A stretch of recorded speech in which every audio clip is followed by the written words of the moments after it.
we've been fundraising, and all of that money arrives in Tanzania so we can use it to build more classrooms and more boarding houses, employ more staff, and ultimately enrol more students.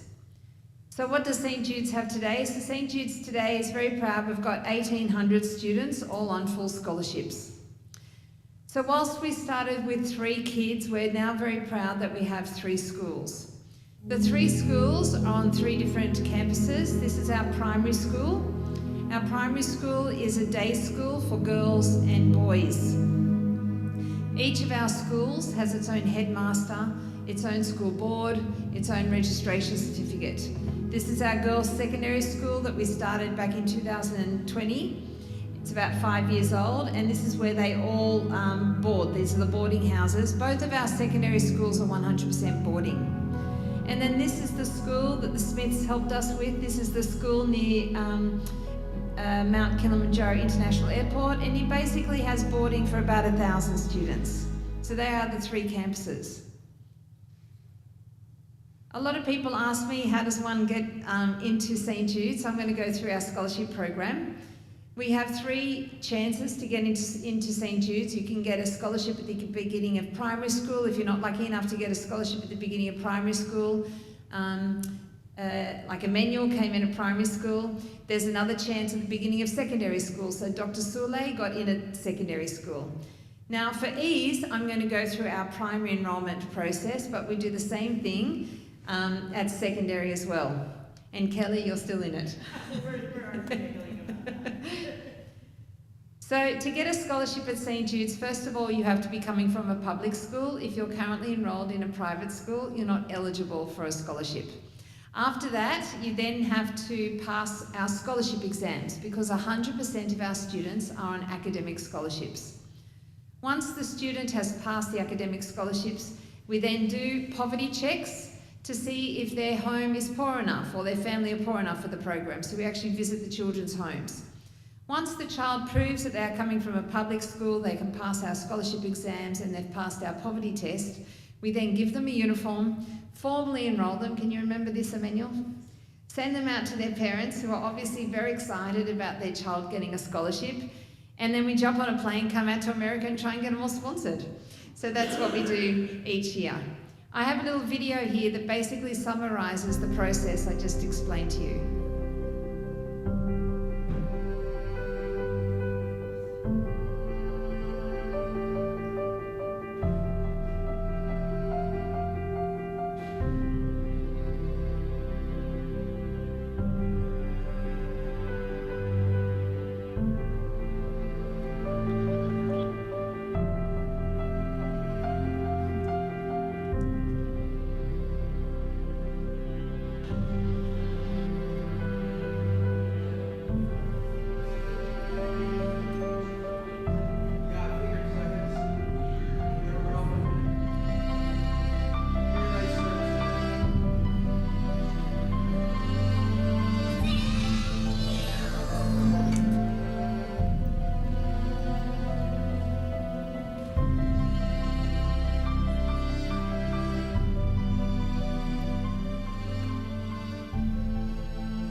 So that is how we enrol students at the school, but we're also very proud that we're now graduating students at the other end. So I hope you can remember how many students we started the school with 20 odd years ago. It was 3 kids.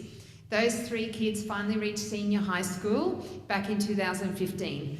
Thankfully, there were more than 3 of them. By the time they graduated high school, there were about 60 of them. And this is a picture of our inaugural high school graduating class. Since then, we've been graduating about 3 times that original number, so we hover between 160 and 200 graduates each year. After our students finish high school, they can, if they want, participate in a community service here to say thanks for their free education. And it has to be, their community service here has to be in the theme of education, so they can either work at St. Jude's, in the garage, in marketing, in boarding, or in the library. But what most of them do, they choose to teach as government school or public school secondary teachers for their year. And when I tell you that our high school graduates are working as public school secondary teachers, that's exactly what I mean. They're not tutoring, they're not assistant teaching, they have their own classes, their own timetables. Some of them are even heads of departments. To give you a bit of an idea, I've got a short video here that profiles a couple of our high school leavers who are currently working in public schools as secondary teachers. Hello, my name is Johnson. I'm a volunteer at Mringa Secondary School. Come join me in my classroom. Simple machine is any device that simplifies it. Wow. Simplifies work. Examples of simple machine. Program is at the middle, and then the effort is here at the end where we put our hands. Excellent. During my time here, I have learned so much. I feel more confident, and I have even received a scholarship to Ashesi University in Ghana, where I plan to study bachelor degree in business administration. This program is so amazing and tremendous. After all, I've managed to gain a lot of skills, including communication skills, leadership skills, of which I was the head of department of bookkeeping subjects at Kimaseki Secondary School. Hello, my name is Mrs. Kalista Philip. I am the second mistress at the Kimaseki Secondary School. My name is Zakaria, academic master, Mringa Secondary School. For the first time, to get a student from St. Jude to teach our students, I was very shocked. I was really worried.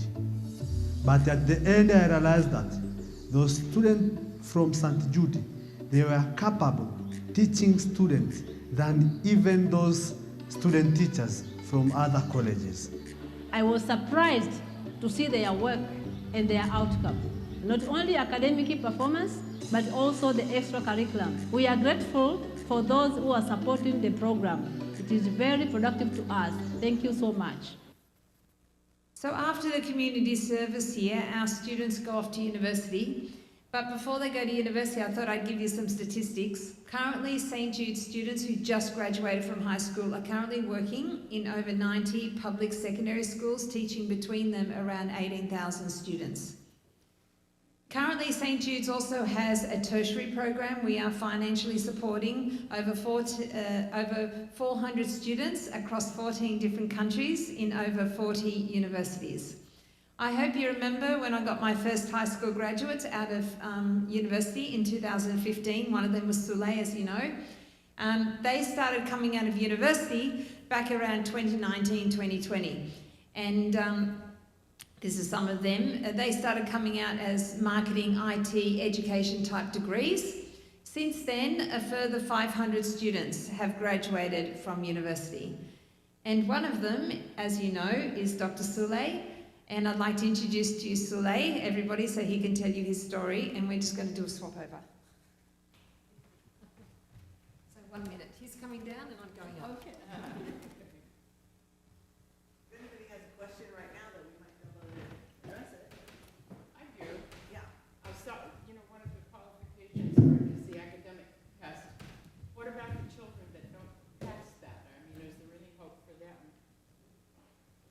What about the academic requirements? If children don't achieve that, is there any openings or any hope for them to get an education?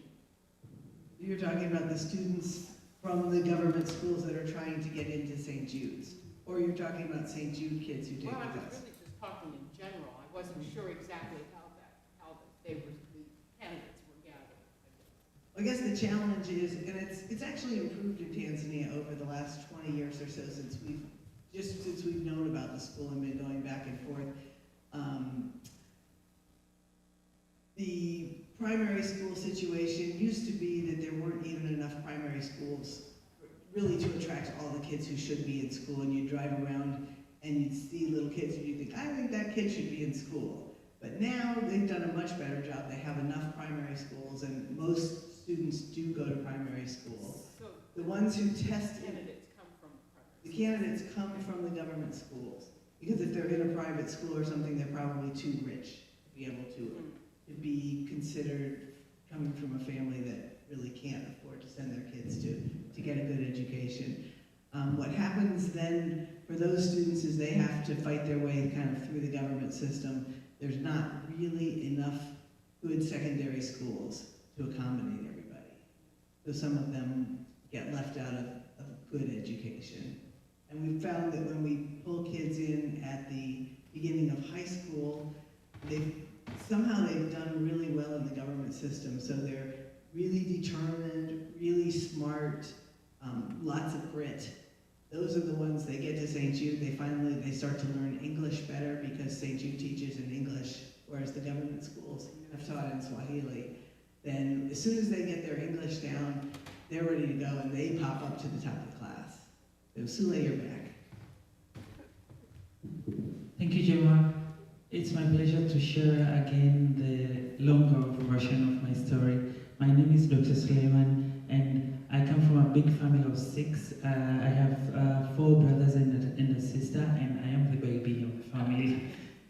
So, as I told you earlier, I was 14 years old when I got to join the school of St. Jude. Unfortunately, by that time, I had lost both my parents, but I was also very lucky to have an aunt who took over the responsibility of taking care of me along my other 2 siblings. So before joining the school of St. Jude, I went to a typical public primary school. The studying conditions there are very difficult. You have a lot of students in one class, about 100 students in one class. The teachers are very overwhelmed, so their teaching method is really writing notes on the white chalkboard and let everybody scramble for their notes. So the trick is for you to be able to survive in the public primary school, so you can advance into secondary school. You have to come into the school and come into the class really early, so you can get to have one of the front desks. And when you do sit at the front of the class, you need to be able to engage this really tired teacher, so you can get the favor of having the only textbooks circulating in the class. But also, if you show interest, you're going to be lucky to be table-toed amongst the crowded class. So I did that because I really was determined to get into a boarding school, because at this juncture, I did not have any parents, and education was really the only way for me.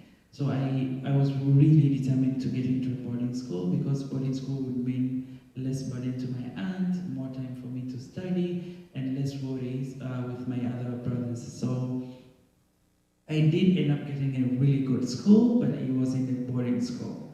But then my life changed when I got the scholarship to come and compete for a secondary school scholarship at the school of St. Jude. So as usual, 100 of us lined up outside the gate of the school of St. Jude to compete for this 23 spots available at the school of St. Jude. And this is a picture of me doing my entrance exam. I was very lucky to be among the 23 chosen students who were chosen for the first time to join the inaugural class of the School of St. Jude for secondary school education. I can still remember how my new pair of school uniform felt on my body, and I still keep the new tie, by the way. But then that was not the only surprise at the School of St. Jude. At the School of St. Jude, I got to have my own desk and chair. I had never seen many books in my life. And walking into that science lab for the first time, having to do hands-on activity in my white little coat is a memory I still treasure to this date. And by the way, these 2 girls here are also fully practicing doctors back in Tanzania. So fast forward, after 6 years of the School of St. Jude, I got to graduate as part of the inaugural class of the School of St. Jude, and this is a picture of me back in my graduation. After the School of St. Jude, 6 years of high school, thanks to my free quality education, I also gladly took the opportunity to do a year of community service.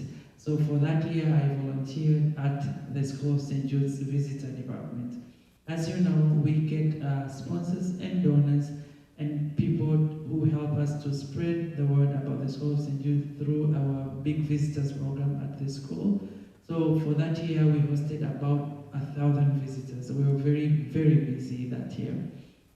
After my community service year, I got accepted into the top big medical school in Tanzania, down in Dar es Salaam, which is 12 hours away, drive away from where the school is originally located.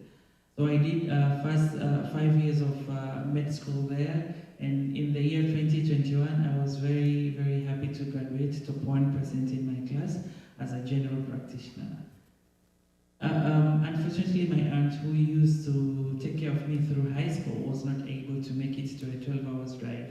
But also, I was also very lucky to have another aunt who lived in the city who attended the graduation on her behalf. So what do I do now?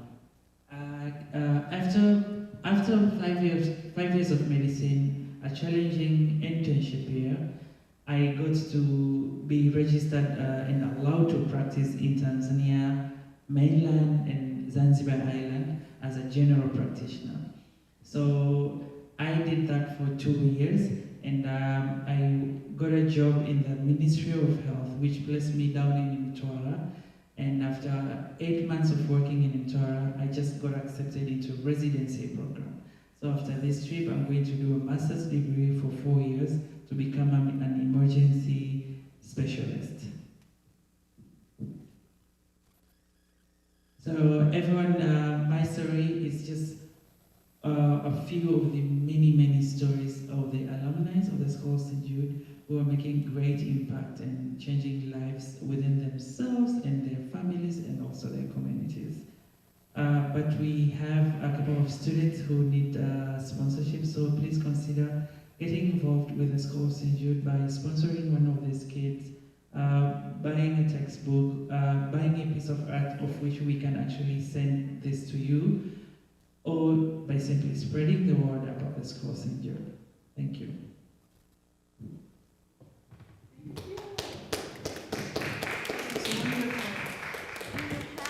Questions? This is our floor question and answer session. Yes, Dr. Lewis. What about books? How do students have books, enough books there? The question was the books that you use in the class. How do students get books? Is this in the public school or in St. Jude's? We have an enormous amount of books. So, in actual sense, our Smith Campus Library is as big as one's original library. So it's so big, it has a variety of books, textbooks that are in the Tanzanian curriculum, but also textbooks from supplementary textbooks, which are from across the globe, because we have a lot of donations coming into the school. We also get access to novels, all these other books, apart from the ones that are curriculum based. So we have a lot of books, and in actual sense, every student can actually borrow some of these books and take home to share with the siblings. As long as they promise, all the books are going to be returned into the school after use.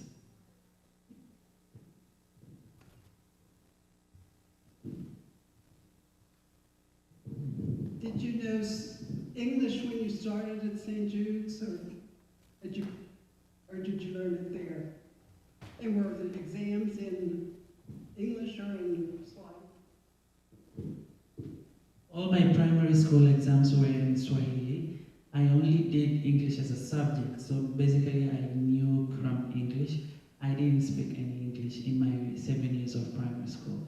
So I had to quick and learn and pace up when I came to the School of St. Jude.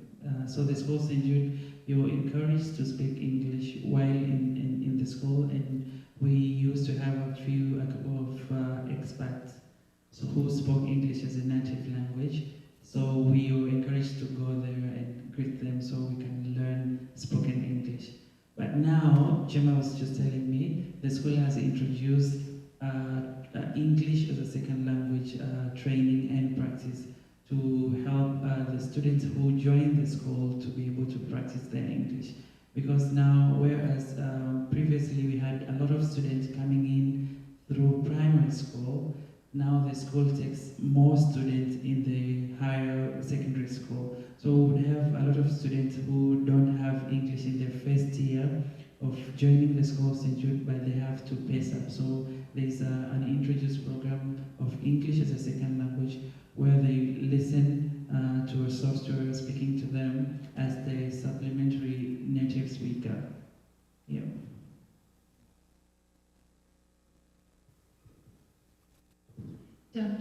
is the success rate of students that start in the primary grade and get all the way to graduation? And kind of like part of that, I imagine that going away to school, to boarding school, it's a stronger tradition, as I understand it, in Tanzania than I've known in parts of the U.S.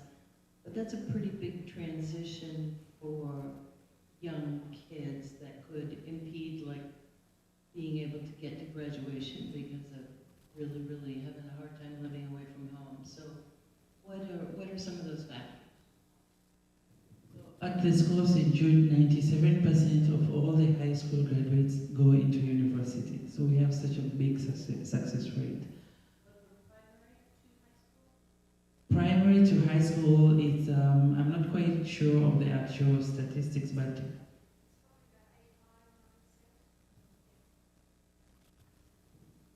so back to the boarding question. So a typical student who goes in, who lives in a typical Tanzanian household would rather be in boarding because they probably have, they don't have running water, they don't have electricity.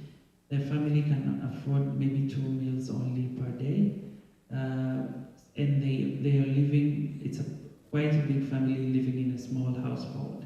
So to have to go into a place where you have running water, electricity, 4 meals, and you have study time with your fellow student and also a budding parent who can help you with homework. Remember, at home you probably don't have a lot of help with your homework. So it's way better into going to a boarding school than living at home. But I would like to clarify that the students at the primary school, in the school, even in the school of St. Jude, do not board.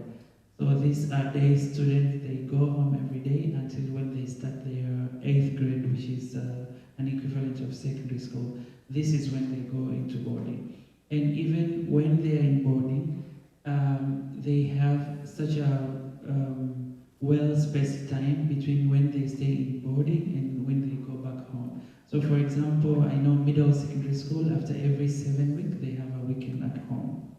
Yeah.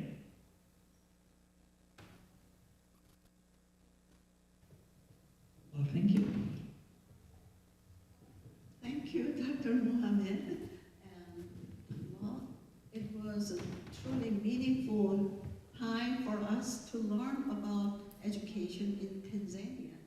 And it is amazing that how God has used Miss Gemma with her dream when she was really young. And the picture I saw you really young with the 3 children, that was really impressive. So thank you for your dedication to education. And especially this Gordon family, Helen and Gordon Smith family that kind of introduced this school to our church. And thank you, Cindy, for your work too. So, Cindy, do you want to invite people? Sure. Yes. If there's anybody here, we are having another reception this afternoon at my parents' house. So if anybody does want to come and hear a little more, or sit down and talk with one of the students, or chat with Gemma, feel free to do that. If you want to come up to me, I'll tell you how to get there. So, thank you very much for coming in. Oh, the other thing I wanted to add, I think it was your question about what happens to the kids from primary school, how many actually make it on. Let's say 85, like you said, Gemma, 85 to 90% of those students continue at St. Jude. But virtually every kid that finishes Standard 7, which is primary school at St. Jude, qualifies to go on to high school. They just may not earn a scholarship to the secondary school at St. Jude, but they'll be qualified to get into one of the better schools in Tanzania, one of the better government schools. So instead of struggling maybe at St. Jude, they will be at the top of their class in the government school. Primary schools and our secondary schools are independent of each other. And so the secondary school boards do not say that primary students are entitled to automatically go to secondary school. They have to earn a scholarship and they compete with outside students. So So when Emmanuel wanted a scholarship to the secondary school, he had to apply for it, but compete with students like Sule for the scholarship. It's not an entitlement to go all the way through.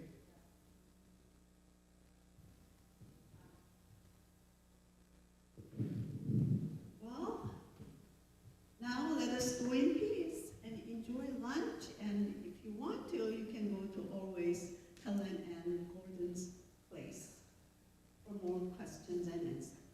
Thank you. I mean, just any time between 1:30 and 4:30. Okay. Did you hear that? Between 1:30 and 4:30, you can stop